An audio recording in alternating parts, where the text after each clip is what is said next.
Official channel. So ఇవాల్టి వీడియోలో India versus Australia preview గురించి మాట్లాడదాం. సో ఇవాల్టి వీడియోలో ఇంతే ఉంటాయి. Just India versus Australia playing 11 preview, pitch condition, ఇన్ని టాపిక్స్ కవర్ చేయబోతున్నాం.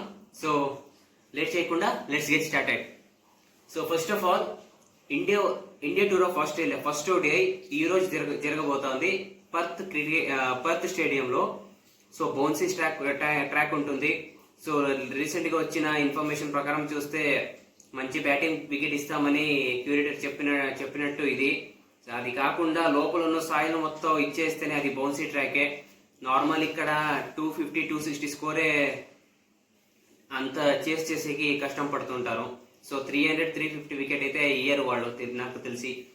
సో దాని తర్వాత వచ్చేసి మనం ప్లేయింగ్ 11 గురించి మాట్లాడదాం. దాన్ని పక్కన పెట్టేస్తే మంచి బౌన్సీ ఈ ట్రాక్ లో రోహిత్ శర్మ లాంటి వాళ్ళకి, క్రాస్ బ్యాటెడ్ షాట్స్ ఆడే వాళ్ళకి మంచిగా యూస్ఫుల్ అవుతున్నాయి ఈ పిచ్.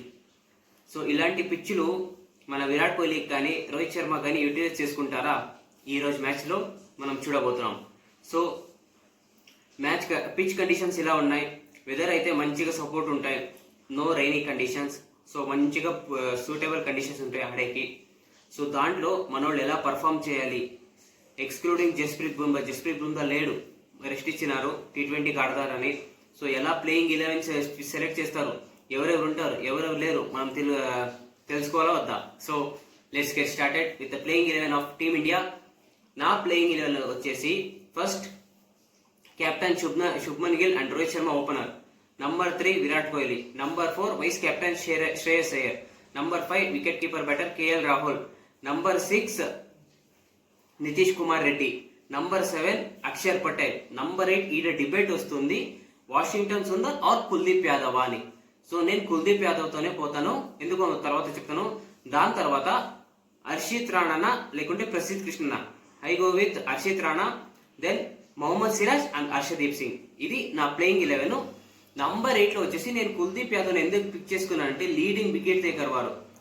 2023 వరల్డ్ కప్ నుంచి హైయెస్ట్ వికెట్ టేకర్ మనకి వన్డే క్రికెట్ ఇంటర్నేషనల్ లో. సో అలా కాకుండా గౌతమ్ గంభీర్ స్ట్రాటజిక్ ఏముంటుందో, మనం ఎక్స్ట్రా బ్యాటర్ తో పోదాం, కొంచెం ఇది బౌన్సీ ట్రాక్ ఉంది, సో ఎక్స్ట్రా బ్యాటర్ తో పోతే మనకు అడ్వాంటేజ్ అని ఆయన ప్లాన్ చేసుకుంటారేమో. సో నాకు తెలిసి ఒక genuine wicket taking spinner option పోతే మిడ్ ఓవర్స్ లో ఆయన వికెట్ తీసుకునే బాధ్యత ఆయన ఇస్తారు. So I hope this is the best playing 11 for team India for first ODI. ఇంకా ఆస్ట్రేలియాది వచ్చేసి ప్లేయింగ్ 11 చెప్పే ముందు వాళ్ళకి 3 ప్లేయర్స్ అన్అవైలబుల్ ఉన్నారు ఫస్ట్ ఓడిఐకి. ఈ రోజు జరిగే ఫస్ట్ ఓడిఐకి ఆ ఫస్ట్ ప్లేయర్ వచ్చేసి అలెక్స్ క్యారీ, నెక్స్ట్ వచ్చేసి Josh Inglis and Adam Zampa. వీళ్ళు 3 అవైలబుల్ గా లేరు, ruled out of first ODI match. So Cameron Green already ruled out అయిపోయినాడు. సో ఇప్పుడు వీళ్ళు 3 అవైలబుల్ గా లేరని రీసెంట్ గా వచ్చిన మాహితీలు. సో వీళ్ళు ప్లేయింగ్ 11 ఎలా ఉంటుందిరా అంటే, ఫస్ట్ వచ్చేసి Mitchell Marsh, Travis head. So Travis head అయితే ఇంకా టీమిండియా అంటే ఇంకా వాడికి ఎక్కడ లేని ఉత్సాహం వస్తుంది, ఎక్కడ ఒక ఏలియన్ లాగా బ్యాటింగ్ చేస్తాడు. మనల్ని చూస్తే 2023 వరల్డ్ కప్ ఫైనల్ లో కూడా అలాగే బ్యాటింగ్ చేసి మమ్మల్ని ఓడించేశాడు. సో ఇంకా చూద్దాం రేపు ఈ రోజు ఎలా ఇంకా బ్యాటింగ్ చేస్తాడో ఏమో అని. సో నెక్స్ట్ వచ్చేసి Mitchell Marsh, Travis head. Number 3 లో వచ్చేసి జాష్ ఫిలిపిని పెడతా. యాక్చువల్లీ వీడు ఓపెనర్, నేను నంబర్ 3 లో పెడతా. నెక్స్ట్ వచ్చేసి నంబర్ 4 లో వీడు అలెక్స్ క్యారీ బదులు మార్నస్ లబుషేన్ నేను పెడతా. దాని తర్వాత కొన్ని పేర్లు కన్ఫ్యూజన్ అందుకే చూస్తున్నా. నెక్స్ట్ వచ్చేసి మైకల్ ఓవెన్, మంచి ఆల్రౌండర్ ఈయన పెడతాను. నెక్స్ట్ వచ్చేసి కూపన్ కాన్నాయ్, ఈయన కూడా బ్యాటర్ కమ్ బౌలరే. నెక్స్ట్ వచ్చేసి Mitchell Starc, Josh Hazlewood, Nathan Ellis and then Matthew Kuhnemann. వీళ్ళు నా ఆస్ట్రేలియా ప్లేయింగ్ 11. సో ఈ రెండు టీంలో కంపారిజన్ చూస్తే ఏ టీం స్ట్రాంగ్ గా ఉంది మీరు ఖచ్చితంగా కింద కామెంట్ లో చేయండి. నాకు అనిపిస్తుంది ఆస్ట్రేలియా కొంచెం బ్యాటింగ్ లో వీక్ ఉంది, బౌలింగ్ లో మాత్రం మంచి స్ట్రాంగ్ గా ఉంది.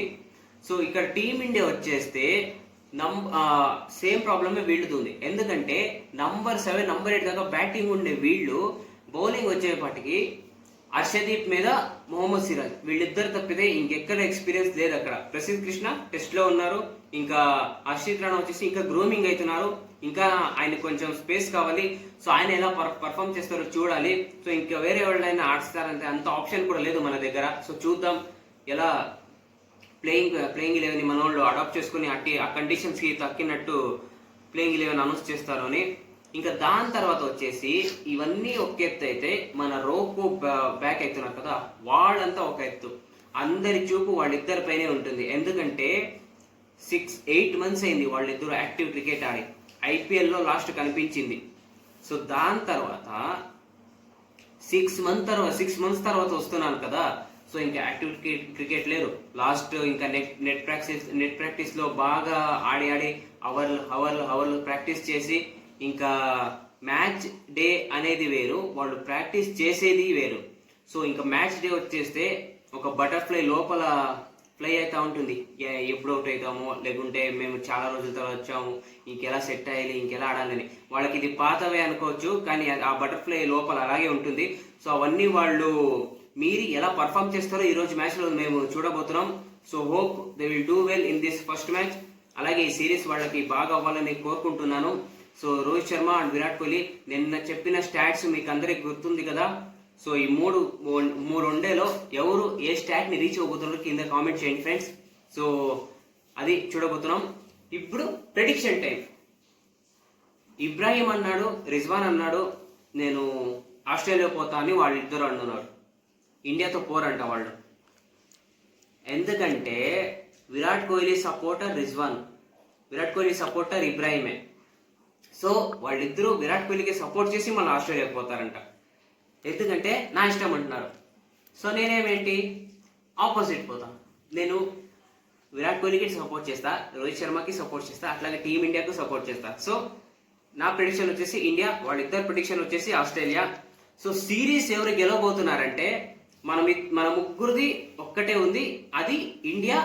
మళ్ళీ నీళ్ళు మాత్రం ఆస్ట్రేలియా అంటున్నాడు. 2-0 కొడతారంట ఆస్ట్రేలియా వాళ్ళు. సో వాడది ఒక సిరీస్ ఇది సిరీస్ మాత్రం వాడు ఆస్ట్రేలియాతో పోతున్నాడు, మన ముగ్గురు ఇండియాతో పోతున్నాం. సో మీరు ఎవరు అనుకుంటున్నారో కింద కామెంట్ చేయండి. ఈ సిరీస్ లో మన ప్రెడిక్షన్ ఏది కరెక్ట్ అయితే మన టీం అందరికి కలిసి ఒక సర్ప్రైజ్ గిఫ్ట్ ఇవ్వబోతున్నాను. అది నెక్స్ట్ వీడియోలో తెలుస్తా. ఇది ఈ సిరీస్ విన్ అయిన తర్వాత మీకు అందరికీ తెలుస్తా ఈ సిరీస్ లో ఏది మన ప్రెడిక్షన్ కరెక్ట్ అవుతో. ఏంటంటే ప్రెడిక్షన్లు ఫస్ట్ వచ్చేసి సిరీస్ నాది, ఇబ్రాహింది, రిజ్వాన్ది ఇండియా ఉంది, నీల్ది ఆస్ట్రేలియా ఉంది. దీంట్లో నీల్ గెలిస్తే మన ముగ్గురు కలిసి ఒక గిఫ్ట్ ఇవ్వాలి, లేదు మన ముగ్గురు గెలిస్తే ఆయన కలిసి ఒక గిఫ్ట్ ఇవ్వాలి. సో ఇది మనం వేసుకున్న బెట్. సో చూద్దాం ఎవరు ఏం గెలుస్తారు అని. ఇవాటి వీడియో అయితే గైస్ మా చిన్న ప్రివ్యూ ఇన్ఫర్మేషన్ మీకు అందిందని అనుకుంటున్నాను. ఇలాంటి విషయసే మాకు చాలా గ్రో అయ్యడానికి హెల్ప్ అవుతుంది. సో ఇవాటి వీడియోలో అయితే గైస్ చిన్న ఇన్ఫర్మేషన్ మీకు అందిందని అనుకుంటున్నాను. సో నెక్స్ట్ వీడియోలో సినిమా ఇన్ఫర్మేషన్స్ అవన్నీ తీసుకొని వస్తాను. సో వెయిట్ చేయండి. సో మా చిన్న పిల్లల ఛానల్ని సబ్స్క్రైబ్ చేసుకొని సపోర్ట్ చేసి మమ్మల్ని పెంచండి అని హామీ ఇస్తూ సైనింగ్ ఆఫ్ తీసుకుంటున్నాను. Sukrut Lucky from Bips official channel. Thank you so much for loving. Take care. Love you all. Bye.